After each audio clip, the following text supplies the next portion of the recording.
Hello, আসসালামু আলাইকুম viewers. আপনারা সবাই কেমন আছেন? আশা করি সবাই অনেক অনেক ভালো আছেন। আমিও আলহামদুলিল্লাহ ভালো আছি।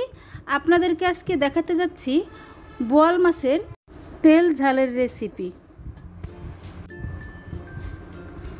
প্রথমে আমি কড়াইয়ে তেল গরম করে নিচ্ছি।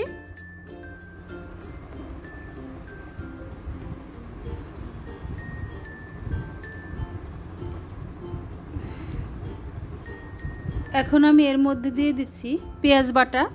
আমি পেঁয়াজটাকে বেটে দিয়েছি, আপনারা চাইলে কেটেও দিতে পারেন।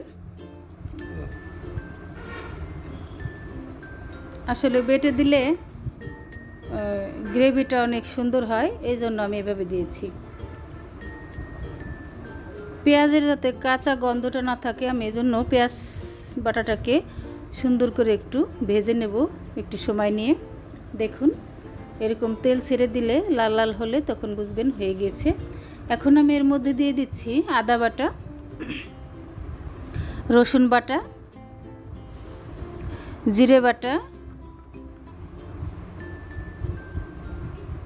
সামান্য একটু পানি দিয়ে দিয়েছি যাতে পোড়া না লেগে যায়। এখন নেড়েচেড়ে মিশিয়ে দেব। আসলে সচরাচর বোয়াল মাছ বাড়িতে আসে না, তাই আজকে দেখি বোয়াল মাছ নিয়ে এসেছে, তাই ভাবলাম একটা রেসিপি করেই ফেলি। দিয়ে দিচ্ছি হলুদ গুঁড়ো,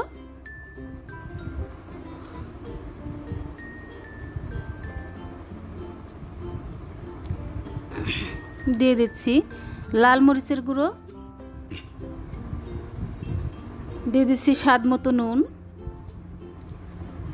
আর মাছ দিয়ে দিচ্ছি এর মধ্যে। এখন আমি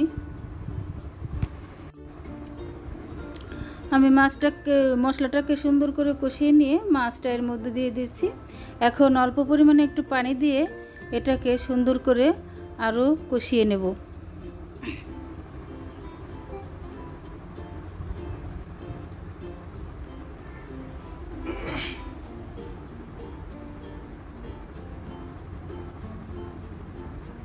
আমি এবার ঢাকনা দিয়ে ঢেকে জাল করে নেব। দেখুন বলক উঠে গিয়েছে, টকবক টকবক করছে।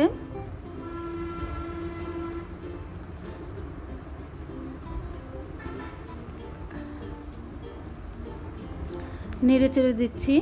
আসলে অসাধারণ হয়েছিল এই রেসিপিটা, ভাত খেয়েছি অনেকগুলো। বন্ধুরা, আমার এই তেল ঝালের রেসিপিটা কেমন লেগেছে আপনারা অবশ্যই কমেন্ট করে জানাবেন। পরবর্তী ভিডিও নিয়ে আপনাদের মাঝে হাজির হব। আপনারা সবাই ভালো থাকবেন, সুস্থ থাকবেন, সাবস্ক্রাইব করে পাশে থাকবেন। আল্লাহ হাফেজ।